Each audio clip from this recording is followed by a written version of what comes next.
Programme ابھی باقی ہے. نعیم بٹ صاحب ہے حافظہ اللہ تعالی, انہوں نے جواب میں جو پھول ارشاد فرمائے, پہلا جملہ انہوں نے بڑا کمال کا بولا. وہ کہتے ہیں اب تو انجینئر کے بھی باپ مارکیٹ میں آ چکے ہیں.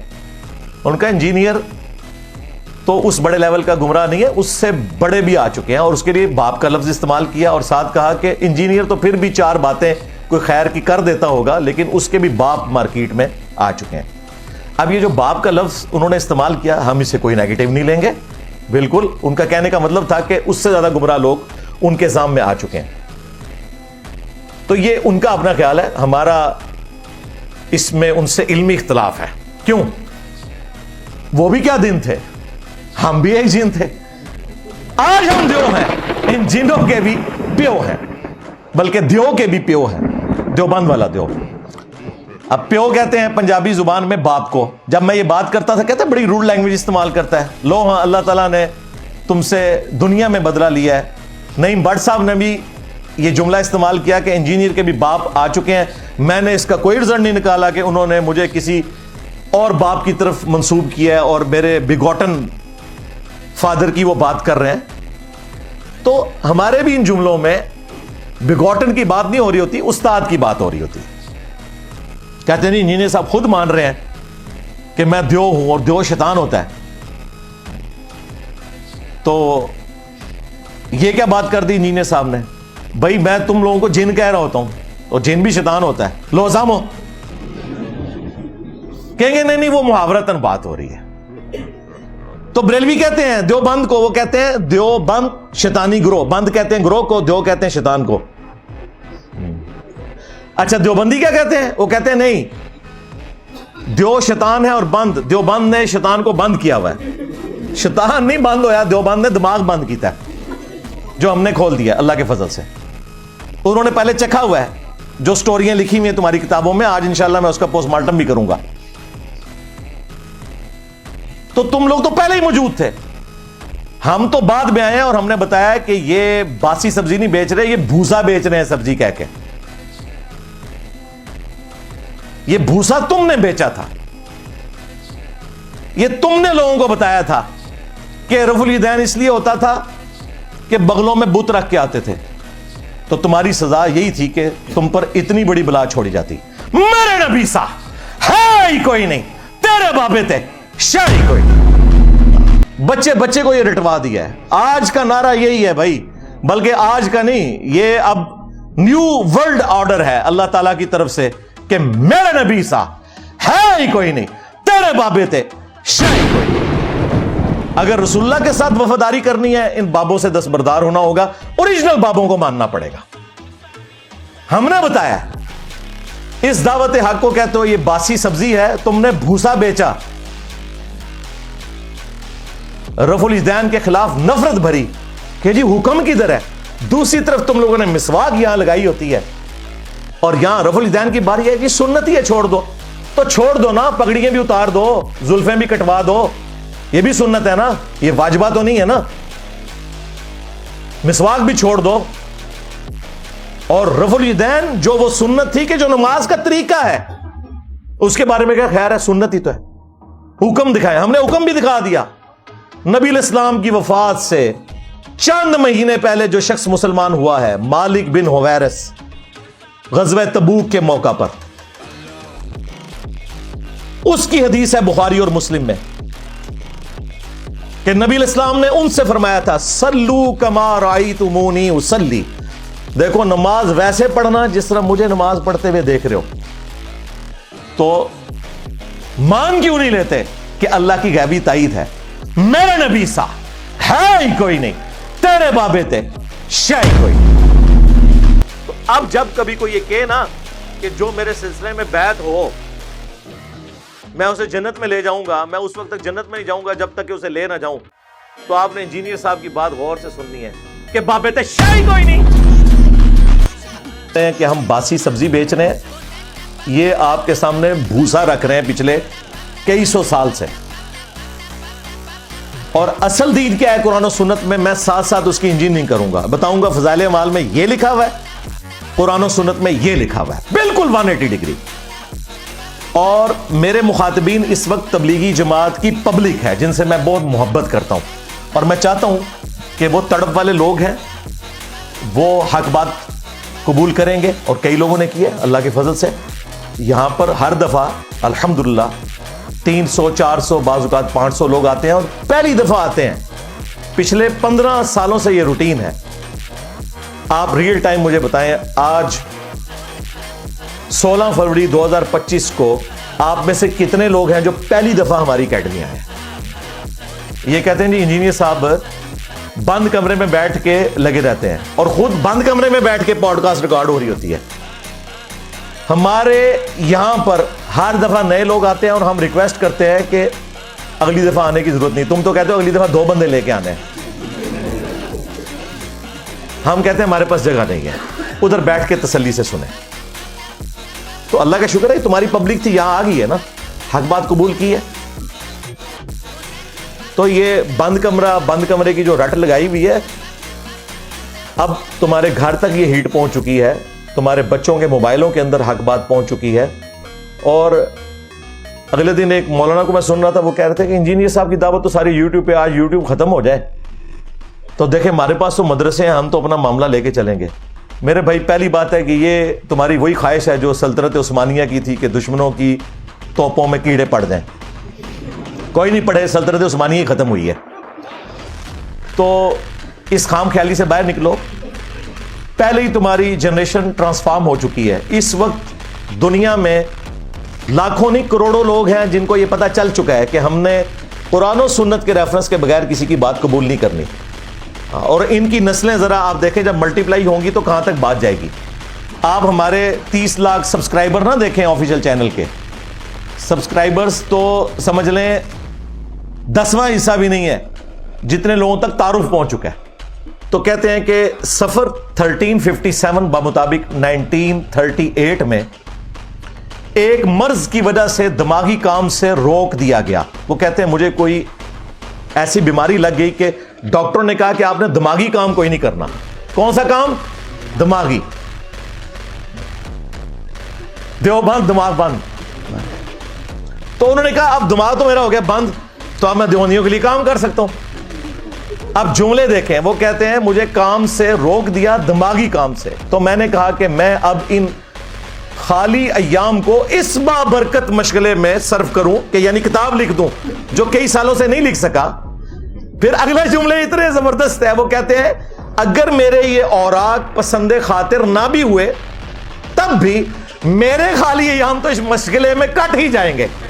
اس بندے نے اتنی کیجول کتاب لکھی ہے, جب دماغی کام سے اسے روک دیا گیا اس نے کہا چلو یار اب میں فارغ ہوں, اب میں دیوبند دماغ بند کے لیے کتاب لکھ دوں. اور یہ سٹارٹ میں لکھا ہے اس بندے نے خود, یہ نا کہ میں نے گن پوائنٹ پہ لکھوایا. یہ ویسے اس بندے کی ایمانداری ہو سکتا ہے, اس کی وجہ سے اس کی بخشش ہو جائے کہ اس نے سٹارٹ ہی میں بتا دیا ہے کہ میری دماغی حالت ٹھیک نہیں. ہاں جو کچھ میں لکھ رہا ہے اپنی ذمہ داری سے پڑھو. تو تبلیغی جماعت والوں کا بھی کام ہے کہ اس کے بعد جو کچھ لکھا ہوا ہے اپنی ذمہ داری کے اوپر پڑھیں. ہمیں قرآن میں اللہ نے حکم دیا ہے وَلَا تَقْفُ مَا لَيْسَ لَكَ بِهِ عِلْمٌ إِنَّ السَّمْعَ وَالْبَصَرَ وَالْفُؤَادَ كُلُّ أُولَٰئِكَ كَانَ عَنْهُ مسئولا. اے انسان کسی چیز کی پیروی اس وقت تک مت کر جب تک کہ تجھے اس کے بارے میں ڈیفینیٹ علم حاصل نہ ہو جائے. بے شک کان, آنکھ اور عقل, دل ہو یا دماغ, اس کے بارے میں پوچھا جائے گا استعمال کیوں نہیں کیا. اور شیخ زکریا کاندھوی صاحب کہہ رہے ہیں دماغی کام سے روک دیا گیا, تو میں نے کہا کہ میں پھر یہ کام کر لوں.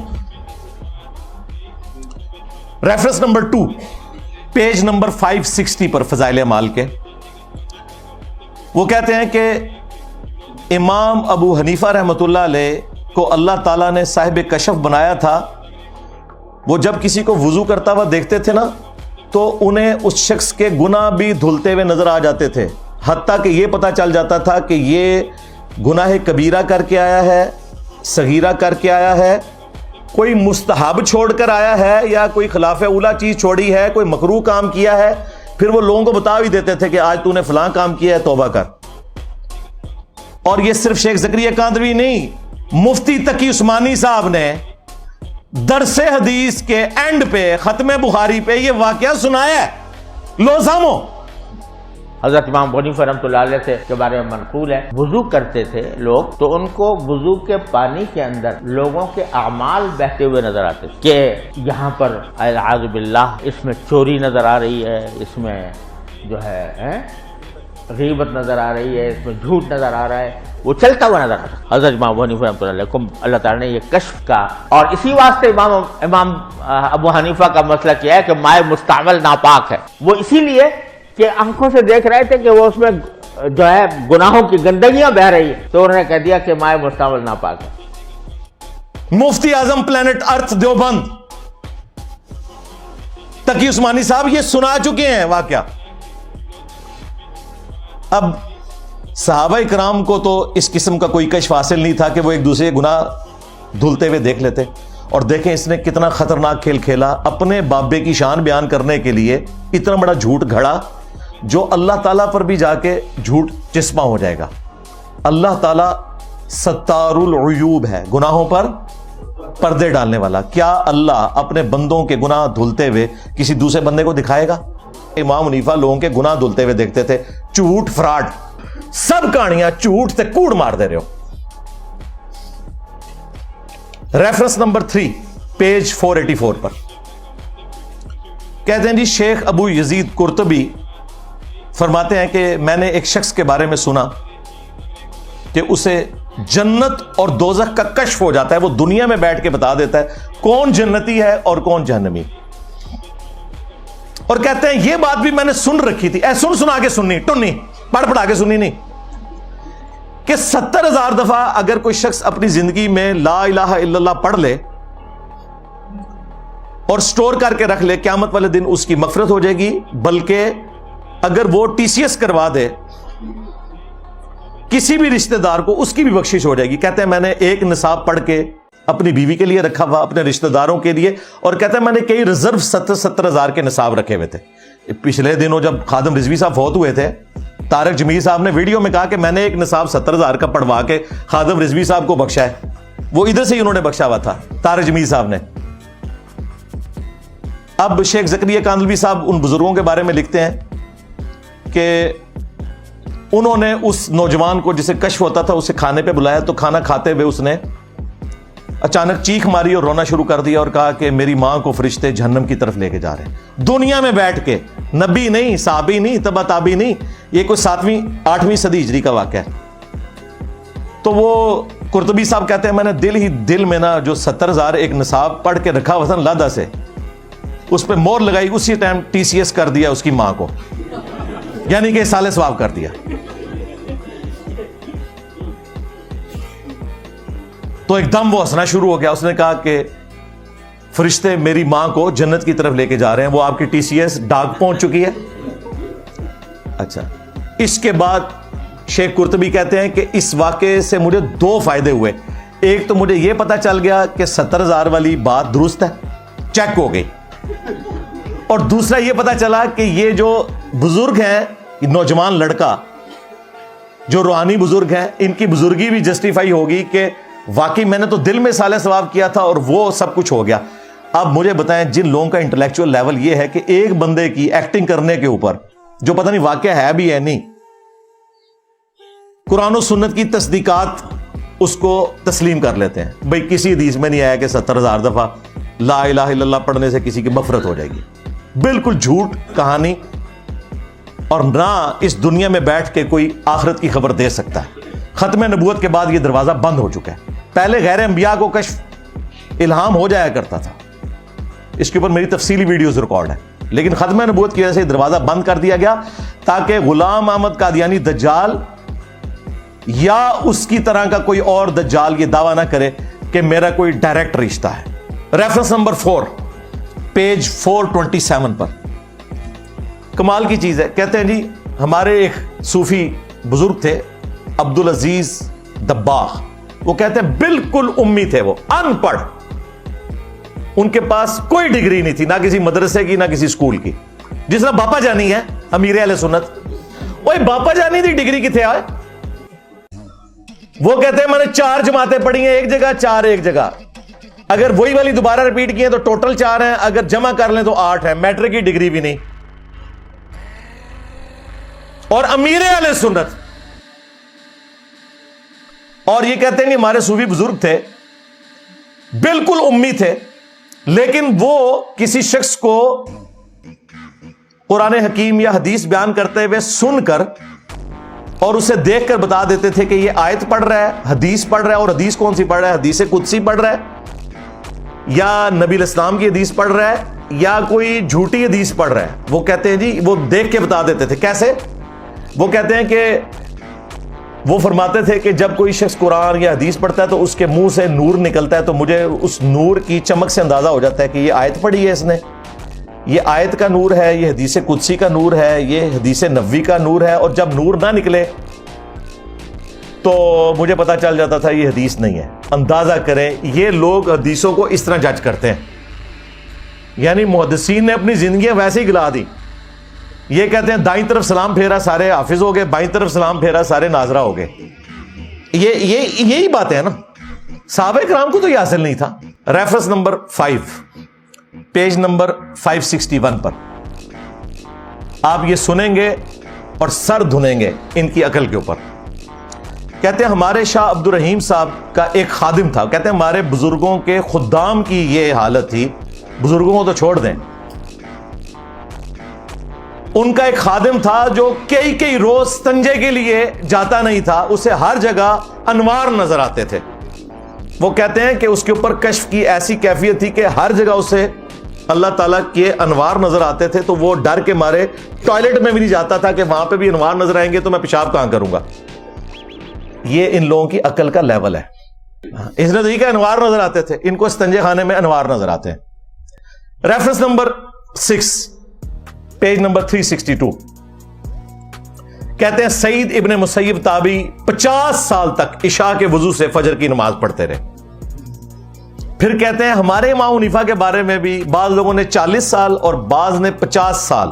مجھے بتائیں 50 سال اس کے اوپر کوئی سی سی ٹی وی کیمرہ لگا ہوا تھا جو چیک کرتا رہا کہ یہ روزانہ عشاء کے وضو سے فجر پڑھتا ہے؟ اور اگر اس نے خود بتایا ہے تو سب کچھ ضائع ہو گیا اس کا. لو سامو ریاکاری کر کے مرا. وہ مجھ سے آگے لوگ پوچھتے ہیں آپ کتنا درود شریف روزانہ پڑھتے ہیں, آپ کتنے نوافل پڑھتے ہیں؟ میں کہتا ہوں بھائی یہ میرا اور اللہ کا معاملہ ہے, میں پڑھتا ہوں نہیں پڑھتا ہوں, میں ضائع کروں؟ تمہارے بزرگ لوگوں کو بتاتے تھے, یا تو سی سی ٹی وی کیمرے فٹ تھے ان پہ 50 سال تک, دسو کی تھے یہ ریل, یا بندے ان کے ساتھ اٹیچ تھے, ان کا بھی ذکر کرو کہ ان کے خادم بھی 50 سال تک اٹیچ رہے, جو یہ بھی چیک رکھے کہ اس نے وضو بھی نہیں کیا بیچ میں. یہ کون بتا سکتا ہے؟ جھوٹ کہانیاں, اور اس سے بڑھ کر یہ ہے ہی گناہ کا کام, ثواب کا کام تو نہیں ہے. عبد القادر جیلانی کے بارے میں بھی کہتے ہیں دین کی تعلیمات تو یہ نہیں ہے بھائی. امام بخاری نے ورڈ کے پرے مارے تو سارے بزرگ. اب پتہ چلا یہ کتابوں کا دین ہے. مرنے سے پہلے اے مسلمان کر لے اس پہ غور, کتابوں کا خدا اور ہے بابوں کا خدا اور. اگرچہ بابے بھی اسی خدا کو مانتے تھے لیکن کتابوں والی تعلیمات کے مطابق نہیں مانتے تھے. پیج نمبر 360 پہ لکھتے ہیں کہ ایک سید صاحب 12 دن تک ایک وضو سے ساری نمازیں پڑھتے تھے. کتنے دن؟ 12 دن. یعنی اس میں نہ سوتے تھے, نہ کھاتے تھے, نہ پیتے تھے, نہ ٹوائلٹ جاتے تھے. اور مسلسل 15 برس تک انہوں نے اپنے جسم کو کبھی لیٹنے کے لیے آمادہ نہیں کیا. 15 سال تک وہ جاگتے رہے جناب, اور کئی دن تک کھانے پینے کی نوبت نہیں آتی تھی.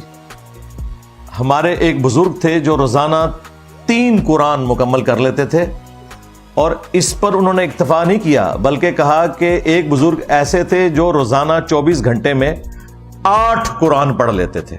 یہ بالکل پاسبل نہیں ہے, اس کو کرامت بنا کے پیش کرتے ہیں. اس طرح کی کوئی کرامت صحابہ کرام کو حاصل نہیں تھی.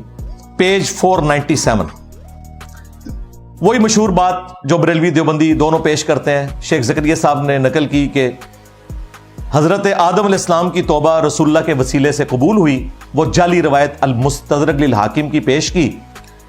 نیچے ویسے انہوں نے عربی میں لکھا ہے کہ روایت ضعیف ہے, لیکن اس کا ترجمہ نہیں کیا ہوا, بلکہ لکھا کہ اس کو محدثین نے ملا علی قاری کے بارے میں لکھا کہ موضوعات کبیر, بڑی بڑی جو گھڑی ہوئی روایتیں ہیں اس کے اندر نقل کیا ہوا ہے,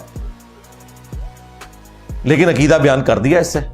میرا نبی سا ہے ہی کوئی نہیں, تیرے بابے تھے شاہ ہی کوئی نہیں. تو یہ جعلی مسئلے بنائے ہوئے انہوں نے. پیج 319 پہ جعلی روایت لکھی, جو شخص بغیر عذر کے 2 نمازوں کو جمع کرے وہ گناہ کبیرہ کے دروازے پر پہنچ گیا. یہ نمازیں جمع کرنے کے قائل نہیں ہے. تو یہ جعلی روایت لکھی شیخ زکریا نے. نیچے امام ترمذی کے کامنٹس عربی میں لکھے کہ یہ روایت صحیح نہیں ہے. امام ترمذی نے جرح کی ہے اس روایت کے اوپر, وہ عربی میں لکھا, اوپر اردو میں ترجمہ. اچھا حدیث بھی عربی میں لکھ کے ترجمہ اردو میں کر رہے ہیں, نیچے جو کامنٹس لکھے ہوئے نا ان کو عربی میں لکھا رہنے دے رہے ہیں, کہیں دیو بند دماغ بند کھل نہ جائے. جعلی روایت پیج 154 پہ. کمال کی چیز ہے, آپ حیران ہوں گے ان لوگوں کے دعوے سن کے. وہ کہتے ہیں کہ ایک ابدالوں میں سے بزرگ تھے, وہ اس کتب ابدال, وہی جو کہانیاں تصوف کی, تو وہ بیان فرماتے ہیں کہ میری حضرت خضر سے ملاقات ہوئی. حضرت خضر علیہ السلام کے بارے میں جو یہ جعلی عقیدہ ہے ان کا, وہ بیسیکلی خضر نہیں ہے, وہ شیطان ہے جو انہیں ملتا ہے انسانی شکل میں. خضر کے اوپر میری ویڈیو ریکارڈ ہے, وہ خضر اور ہے کوئی. تو یہ کہتے ہیں انہیں حضرت خضر ملے, انہوں نے کہا آج تک آپ کو اپنے سے بلند مرتبے والا کوئی شخص ملا ہے؟ انہوں نے کہا ہاں, ایک دفعہ میں مسجد نبوی میں بیٹھا ہوا تھا اور محدث عبد الرزاق جو امام بخاری مسلم کے استاد ہیں, وہ درس حدیث دے رہے تھے. ایک نوجوان اس حلقہ درس حدیث سے دور یوں سر جو ہے وہ اپنے کرتے میں دے کر جھکا کر مراقبے کی حالت میں بیٹھا.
موسیٰ علیہ السلام سے بھی وہ بڑا ہوا تھا, کیونکہ موسیٰ علیہ السلام کے استاد حضرت خضر علیہ السلام ہے.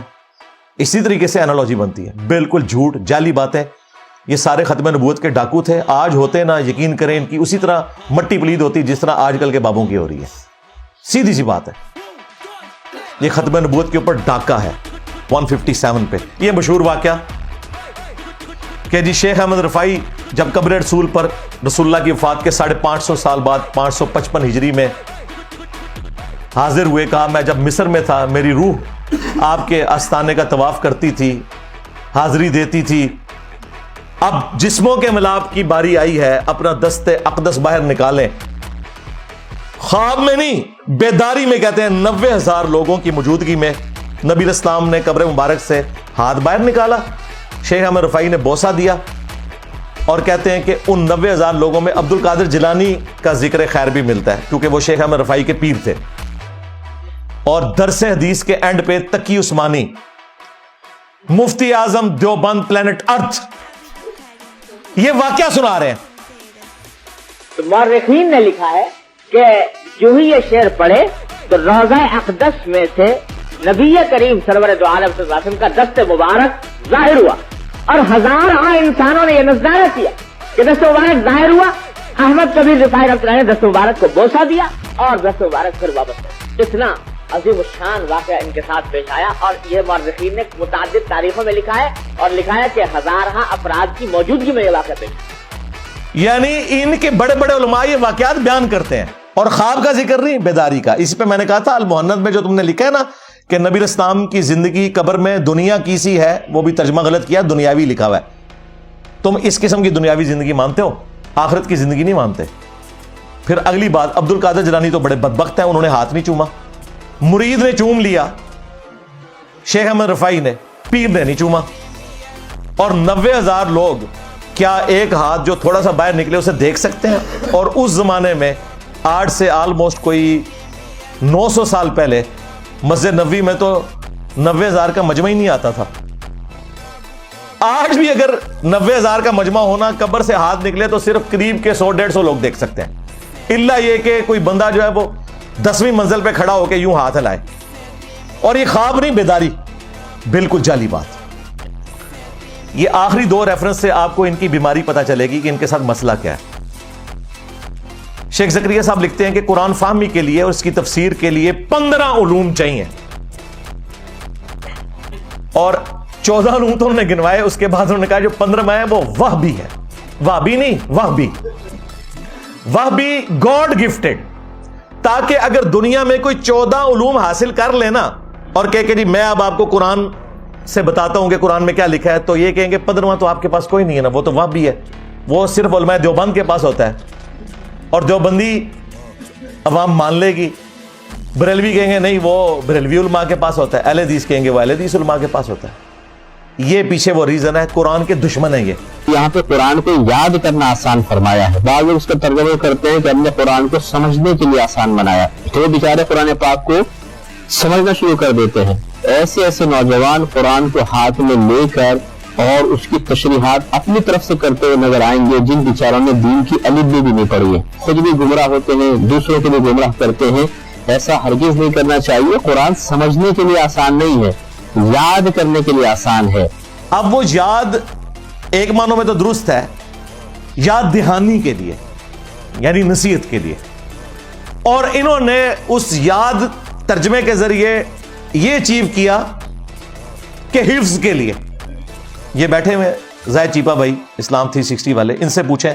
انہوں نے مجھے بتایا، ہمارے ایک اسٹوڈنٹ ان کو ملے کراچی میں، جو فائنانسر بھی ہیں کئی مدارس کے. انہوں نے اپنے بھول پن میں مدارس کے بڑوں کو کہا کہ میں ایک پیکج آپ کے پاس لے کر آیا ہوں،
نومبر 2007 میں رائے ونڈ اجتماع میں گیا تھا، پہلی اور آخری دفعہ. اس وقت ظاہر ہے میں دیوبند کے قریب تھا. لیکن قرآن تازہ تازہ میں نے پڑھنا شروع کر دیا ہوا تھا. میں سٹال پہ گیا, کتابوں کا شوقین تھا. سٹال پہ میں نے ان سے کہا قرآن کا ترجمہ رکھا ہوا ہے آپ نے؟ آپ سن کر حیران ہوں گے. وہ کہتے ہیں کہ حضرات نے منع فرمایا ہے قرآن کے ترجمے سے اختلاف پیدا ہوتا ہے. جو کتاب جیوز اور کرسچنز کے اختلافات کو ختم کرنے آئی ہے, ہمارا مسلمان کہتا ہے کہ اختلاف پیدا ہوتا ہے. اس کی تعویل ہو سکتی ہے کہ جی وہ اختلاف اس لیے کہ ہم بریلویوں کا ترجمہ رکھیں یا دیوبند کا رکھیں یا اہل حدیث کا. بساروں کا رکھ لو, بریلوی ہو احمد بریلوی کا ترجمہ پڑھ لو, دیوبندی ہو تھانوی صاحب کا پڑھ لو, اہل حدیث ہو جونا گڑھی کا پڑھ لو, شیعہ ہو سید فرمان علی شاہ کا پڑھ لو. ترجمہ تو رکھو. کتابیں پتہ کون سی رکھی ہوئی ہیں؟ فضائل اعمال, فضائل صدقات, فضائل درود, فضائل حج, حکایات صحابہ. وہی شیخ زکریا کاندھلوی صاحب کی کتابیں جن کا میں نے آج پوسٹ مارٹم تھوڑا سا کیا ہے. میں سینکڑوں حوالے پیش کر سکتا ہوں. میں نے کریٹیکل حوالے پیش کیے تاکہ آپ کا دماغ کھلے. یہ رکھی ہوئی ہیں, قرآن کا ترجمہ نہیں رکھا ہوا. ہاں کہتے ہیں خالی عربی والا مل جائے گا. خالی عربی والا ہے تو تمہارے مولوی اپنی کتابیں تو لکھتے ہیں اردو میں, اللہ کی کتاب تمہیں عربی میں دیتے ہیں, اس کا ترجمہ کیوں نہیں کرتے؟ اور پھر کہتے ہیں ڈائریکٹ آپ پڑھیں گے تو گمراہ ہو سکتے ہیں, سمجھ نہیں آئے گی. یہ پتہ آپ کو کیا کہہ رہے ہیں؟ اللہ کو تو اپنی بات سمجھانی نہیں آئی ہے, ہمارے مولویوں کو طریقہ آتا ہے, وہ ایسی کتاب لکھتے ہیں جو عام آدمی کو بھی سمجھ آتی ہے. لو سامو, یہی مطلب ہے. جب یہ کہتے ہیں نا یہ کتاب پڑھیں یہ زیادہ آسان ہے, اللہ کیا کہہ رہا ہے؟ وَلَقَدْ يَسَّرْنَا الْقُرْآنَ لِلذِّكْرِ فَهَلْ مِن مُدَّكِرٍ. ہم نے قرآن کو نصیحت کے لیے آسان کیا, ہے کوئی نصیحت حاصل کرنے والا؟ ان کے مولویوں کے پاس تو یہ کمپیٹنسی ہے کہ وہ ایسی کتاب لکھیں جو تم گلی گلی لے کر پھرو اور ہدایت پا جاؤ. اور اللہ کو ایک کتاب ایسی نہیں دینی آئی اس امت کو کہ جس سے لوگ ہدایت پا لیتے. الٹا کہتے ہیں جی گمراہ ہو جائیں گے. جی قرآن میں لکھا ہوا ہے, قرآن میں یہ نہیں لکھا ہوا. ظالموں, قرآن کی تعریف کی. قرآن میں تو لکھا ہے جو قرآن کو مانتے ہیں وہ اہل ایمان ہے, اور جو اس میں کجروی تلاش کرتے ہیں نا اور کہتے ہیں کہ یہ مکھی کی مچھر کی مثالیں کیوں آئیں, اللہ تعالیٰ کو کیا ملا, اس کے لیے اللہ نے کہا لِيُضِلُّ بِهِ كَثِيرًا وَيَهْدِي بِهِ كَثِيرًا. اللہ تعالیٰ اس کے ذریعے بہت سے لوگوں کو ہدایت دیتا ہے, بہت سے لوگوں کو گمراہ کرتا ہے. وَمَا يُضِلُّ بِهِ إِلَّا الْفَاسِقِينَ. اور گمراہ تو نہیں ہوتے مگر فاسقین. فاسقین کو اللہ گمراہ کرتا ہے. فاسقین کون؟ جو کہتے ہیں یار یہ بات کیوں آ گئی, یہ بات کیوں آ گئی, اور جو کہتے ہیں نہیں ہمارے رب کی طرف سے ہم نے اس کو ایسے ہی ماننا ہے, وہ ہدایت پاتے ہیں. او جی گدھے پہ کتابیں لاد دو, قرآن میں آیا تو کوئی عالم تو نہیں بن جاتا. اور تمہیں کہا ہوا ہے گدھے. سورہ الجمعہ میں علماء یہود کو کہا گیا کہ تمہاری مثال گدھوں کی سی ہے. تمہیں پتہ تھا کہ پیغمبر آخر الزمان کی نشانیاں تمہاری کتابوں میں, لیکن ان کتابوں سے تم نے استفادہ نہیں کیا. جس طرح گدھے کے اوپر کتابیں لاد دیں وہ پڑھ نہیں سکتا, اور جس طرح ہمارے علماء کے شوکیس میں کتابیں رکھی ہوں وہ پڑھ کے لوگوں کو نماز کا طریقہ نہیں بخاری مسلم سے بتاتے, اور جو پڑھ لے وہ گدھا نہیں ہے. اللہ کہہ رہا ہے کہ یہ علماء یہود گدھے ہیں کہ کتابیں پڑھ کر انہوں نے اپنے نبی کو نہیں پہچانا. جو پڑھ لے